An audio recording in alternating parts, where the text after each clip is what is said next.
Hey, honey. Yeah, what's up?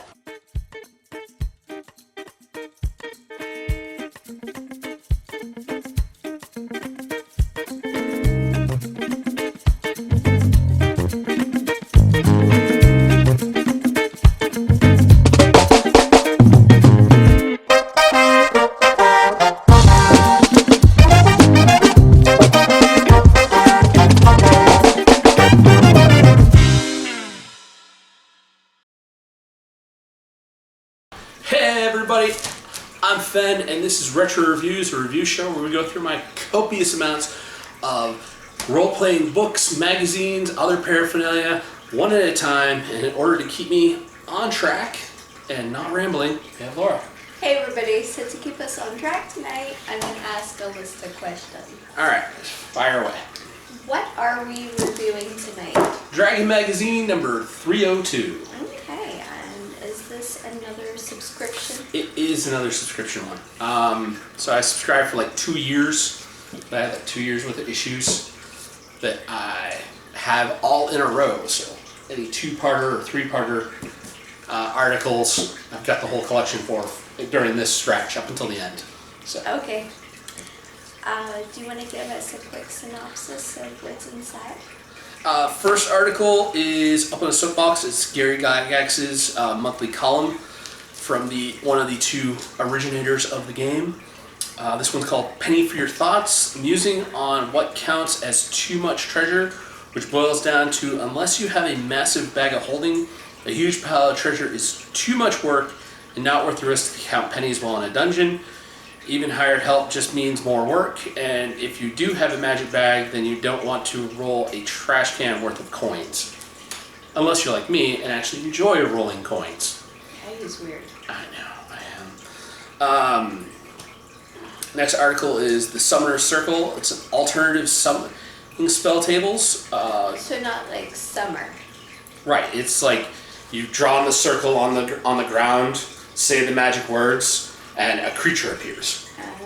Okay. So because they had the Monster Manual, the Monsters of Faerun, the Monster Manual 2, the Manual of the Plains, they introduced a whole bunch of new monsters other than just the ones that were in the Monster Manual. They decided to give ones for arcane casters that were focusing more on summoning demons, angels, and elemental creatures. And for like druids and rangers, they had because they can also be able to summon animals. They worked in a lot of the new wild animals and dinosaurs from those other source books. So they could be like What? kitty, Yeah, for example. exactly. Get a kitty out of the monster manual. This is like, I'm gonna summon a saber-toothed tiger. So it's strictly for monsters. Strictly for monsters. Okay. The next article column is Class Act. This one is, so the Class Acts were all different new prestige classes you could level up into. This month they're talking about the Tainted. It's basically part of the character's soul has been tainted by an evil angel, not evil angel, demon or devil. That's more fun. And it has like a little point system where every time you do an evil act, you get a taint point, and every day you have to roll to see if you turn evil. Which, granted, like depending on what kind of devil demon like tainted your soul, you start getting cool powers like they do. So it's kind of cool to get those powers, but the daily check, like every morning you have to be like, am I going to go evil today? No, I'm good. It just seemed like too much paperwork for a character to do that all the time. I always like made them do the checks when somebody was going to shift alignments, right when they do the evil, like a super evil act. And but I do think that this is a cool prestige class if you've got like a villain that's been like part of their soul is being eaten by a demon, and they're slowly becoming a demon. I think that's a cool thing to do for the NPCs. But if they're a villain, aren't they already evil?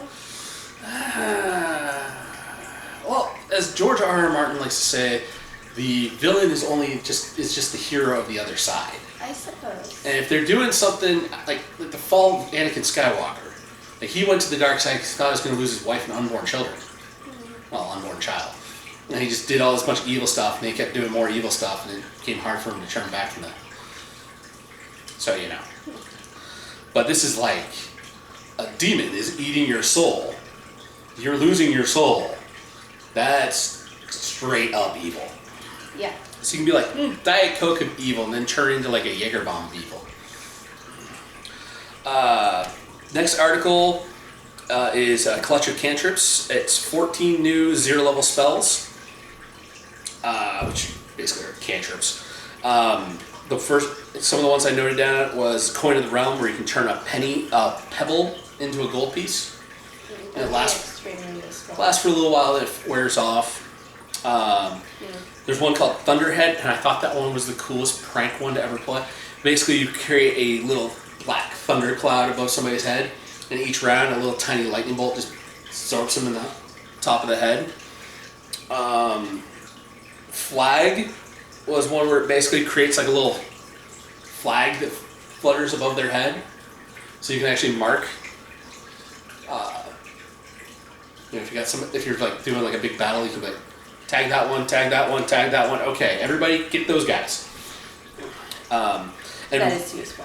Resize, also another useful 0-level spell, can basically alter the size of any non-magical clothing or armor to fit whoever is trying to wear it. So if you got like somebody that's got like a big suit of armor that you found, and you're like, it doesn't really fit me, it's like, resize.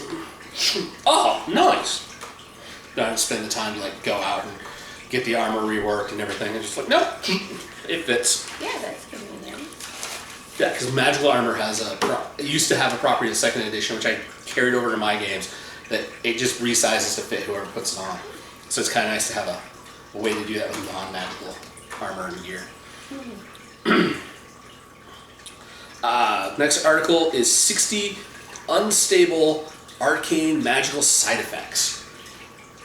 So, I was actually looking for this when I created an adventure called The Great Heap, where basically the party is like adventuring through a giant city landfill, and like all the empty potion vials and spell component stuff that had been thrown into the trash mixed with the water that's in there from the rainfall, and it had like this weird magical sludge pools. Ew. Yeah, and if they fell into them, like weird stuff would happen to them. And when I put that together, I didn't know where this was. I was looking through all my books instead of my magazines to find the unstable side effects table. And now that I found this, I need to go back, rework that adventure a little bit. But so some of the side effects included in this that I thought were cool was Aura of Warmth. You basically just start to feel hot. Strong Taste. You get like a really strong taste in your mouth, and it makes like the victim smell like it smells so bad that everybody else around them can taste it. Ew. Yeah. You get sharp eyes. You get low light vision for a minute, but if somebody's got like a light source going on, that's like you're blinded for a minute because you're like, my eyes. Change eye color, temporary. Basically, a lot of those kind of things. Like the skin can change color, your hair can change color, eyes can change color. So like a temporary disguise. I don't recognize you anymore. Well, no, it's more like your skin just turned purple. Your hair's pink, So and your colors. and your eyes are like chartreuse. Like you just went technicolor for a minute. That's fun. There's Belch Fire. You basically get a breath weapon, and it just happens. So everybody within like 30 feet in front of you is just like hit by a little blast of fire that comes out of your mouth. You can end up growing an extra limb. That's weird. So yeah, the article was really meant for potions, but I totally want to use it for my toxic magical waste water. Next article is the bestiary column that happens each month with new monsters. This time they're focusing on golems. So we have the web golem, which is basically 1,000 gold worth of silk to make like a spider golem that actually can like create webs and everything like that. Alchemical golem. It's an animated sack of toxic waste that can drink more it can drink more potions and like the magical pools to heal itself. It takes no damage from bludgeoning weapons because you're basically like trying to beat a water balloon.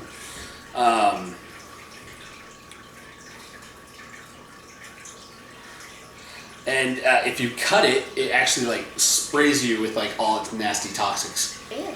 So I'm like, alchemical golem?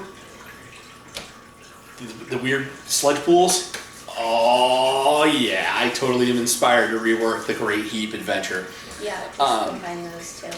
The mud golem, it's like a clay golem, but it's more sticky, and it's used by savage lizard folk shaman. So you kind of like slap mud together into the shape of a lizard man and bring it to life. There's the rope golem, which is also known as the hangman's golem. Basically, it's a living person made of whips and ropes that just kind of like lashes out and attacks people in like a whirlwind. And it can just like go limp and be like, oh, it's a pile of rope. And the next one that I had in here, the puzzle golem. It's 8 tiny golems that can combine together into one big, large golem. Or it can create like 4 small golems and 2 medium golems, and they can combine. And I'm like, that is so cool. Because it would almost be like perfect to do the whole thing of like, you start it all combined as its max hit points. Then once they beat it down, it starts to split apart into its smaller components. It's like, what happened? It's like, you just like severed off its arm, and 2 other little golems are starting to run around, but it's still beating you with one hand. It's like, what the heck? It's like every time. Or have like these little tiny golems that are like, and then they all converge together in a big golem and then start whopping on the party. I loved Voltron as a kid.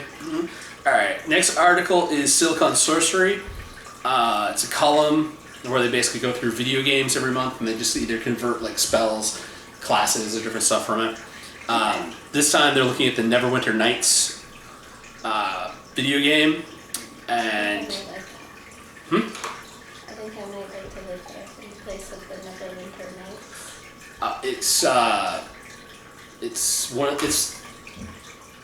not what you're thinking, but it's not winter nights, like summer nights. It's just Neverwinter is a place in the Forgotten Realms, one of the big cities, where a lot of adventure happens. And nights is just because it's like all the adventuring kind of happens at night. But does Neverwinter mean it doesn't get cold? I do not know my Forgotten Realms lore all that much. I will have to do research. Okay. Or we'll have to ask everybody, is there winter in Neverwinter? Leave that in the comment section down below. So this time they're porting in a few monsters from the video game. The Glyph Guardian is a construct bonded to a 1,000-foot diameter space.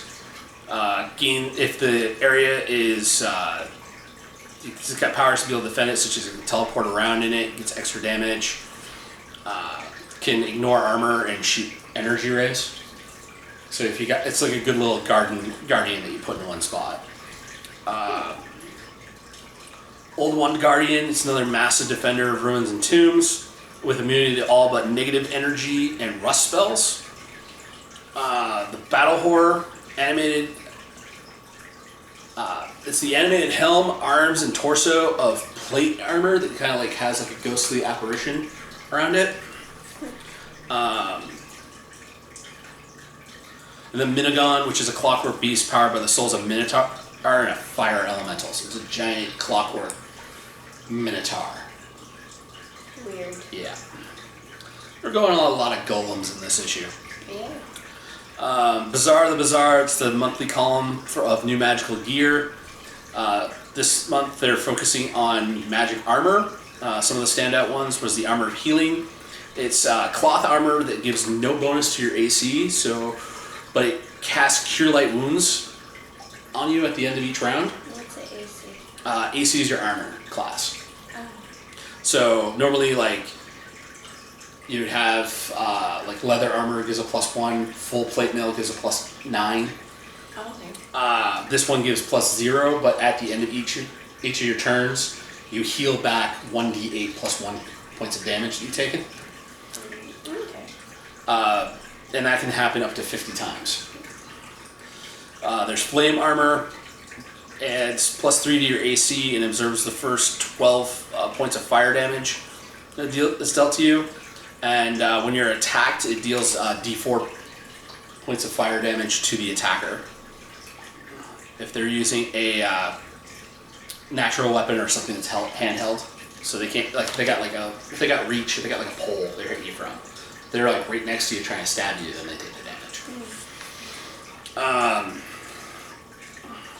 Next article is the High Flagon. It's notes and a rough map of a gambling house from the Forgotten Realms setting, along with notes for different card games. So what is a high flagon? What's a flagon? Flagon is like one of those big things of beer, kind of like a stein but bigger. Oh, okay. Yeah. So this is a bar. Yeah. Okay. Well, gambling house. That serves alcohol, of course. All right. Next article is the Rogues Gallery column.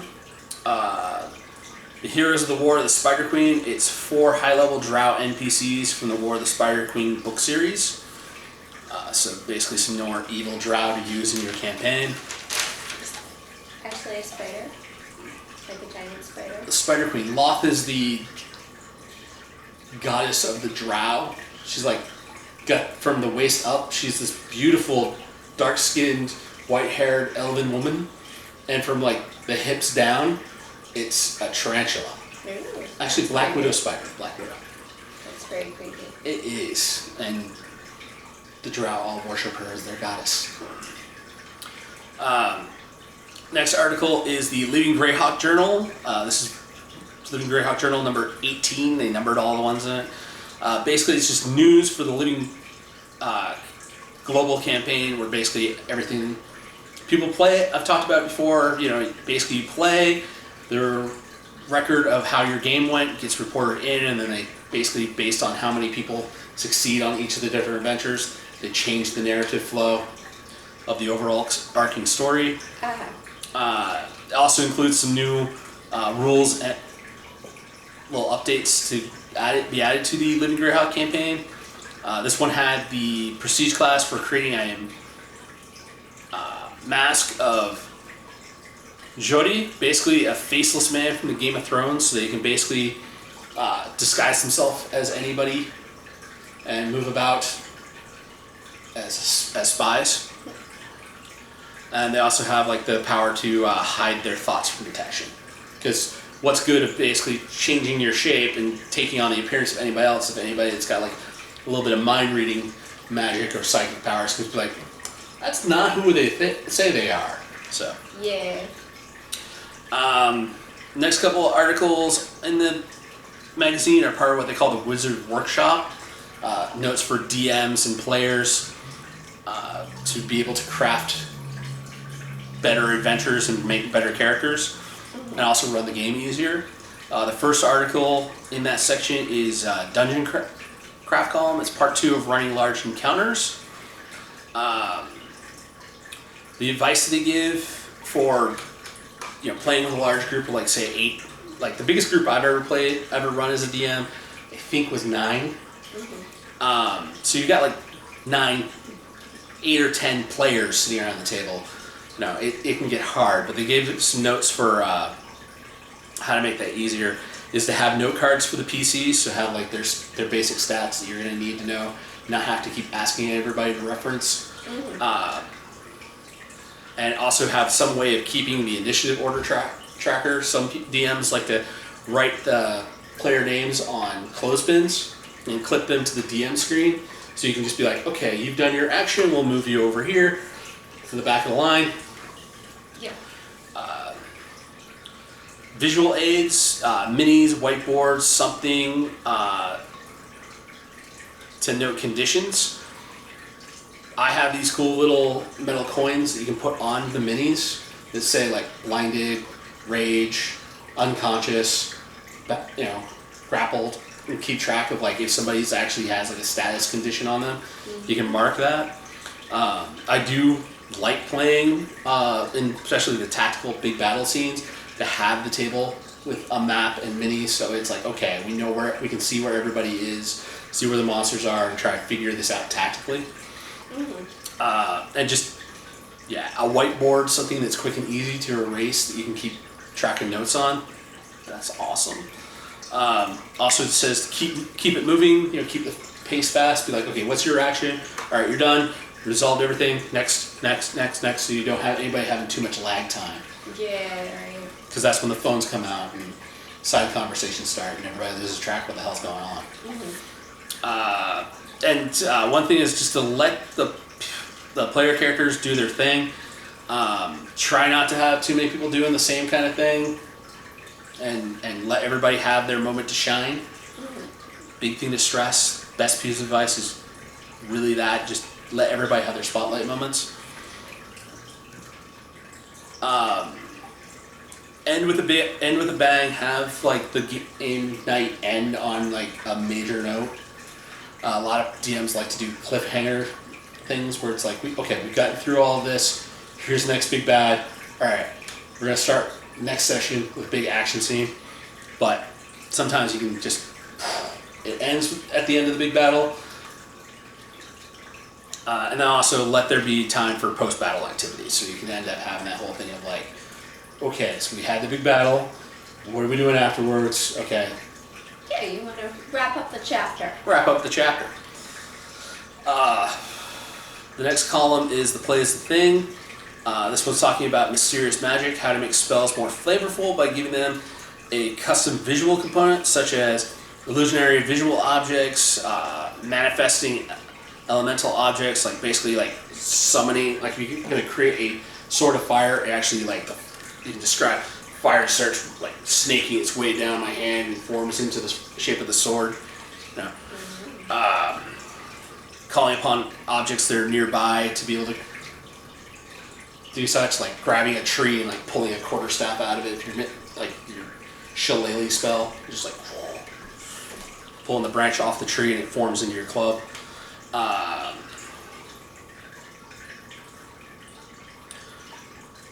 Or even like causing like minor transformations to the caster or the target, where you see like something change. It's basically like little cool flavor fluff stuff that you can really makes your spell look your own. Like I used to have a character who was on the path to becoming a dragon.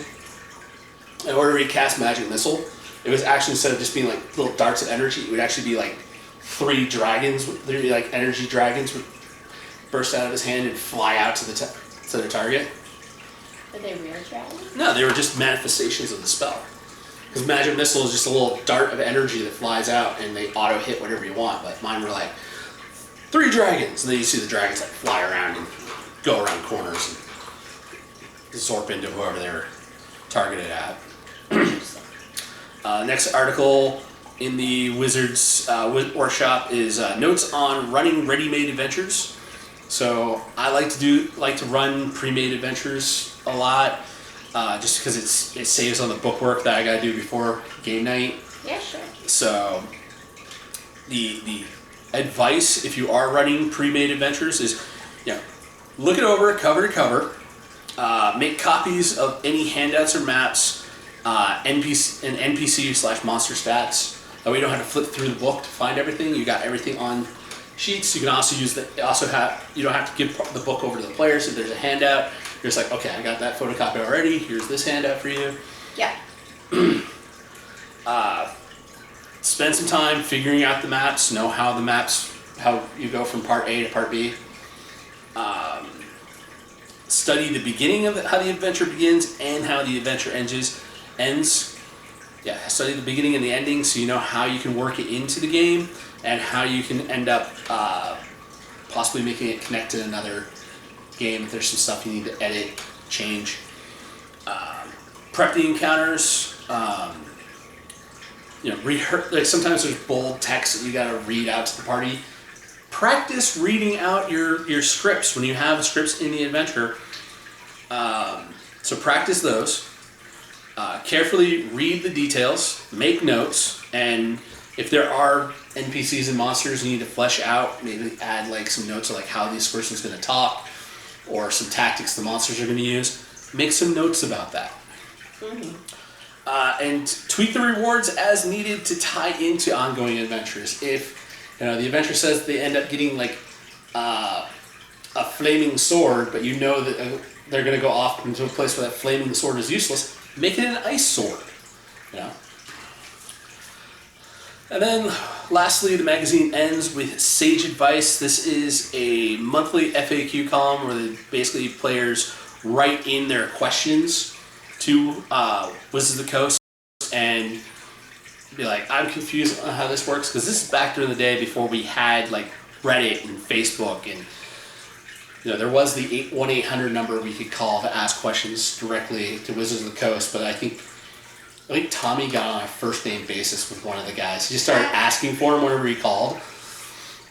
That's funny. Tommy would call that 800. Like, it was a good thing it was 800 number else. Tommy would owe like Wizards of the Coast like $200 a month, just about all the if it was a 900 number. But this month they focused on questions from the Epic Level Handbook. Basic takeaway for this is unnamed bonuses always stack, and the only way to get a 10th level spell slot is by taking the improved spell capacity feat. So if it doesn't say like +2 deflection bonus to AC or +2 armor bonus to AC, if it's just +2 to AC, that goes with everything else, because you can only get like a bonus for each of the named bonuses. You can only get it from like one source. Okay. Alright. But yeah, that's the magazine. Okay, so you've talked about 2 articles already that you want to keep. Oh yeah. Is there anything else? I think that's really it out of this. Like I really want to like rate those 2 articles for the alchemical golem and the side effects, and just really have like some fun reworking my Great Heat adventure, because I always wanted to get that one published. Yeah. You did. I know, I gotta write it In order to do that. I know. Okay. Well, that's all my questions tonight. And I've already asked my question. Does it snow in Neverwinter? Leave that in the comment section down below, and thank you for joining us. It really means a lot to have everybody listen to me talk all nerdy once a week. Hopefully not too rambly. Okay, bye everybody. Peace. Hey everybody, thanks for staying till the end of the episode. Remember to like, share, subscribe. Follow us on Facebook at Board Barista Productions. And if you want to support us, Patreon link at the bottom.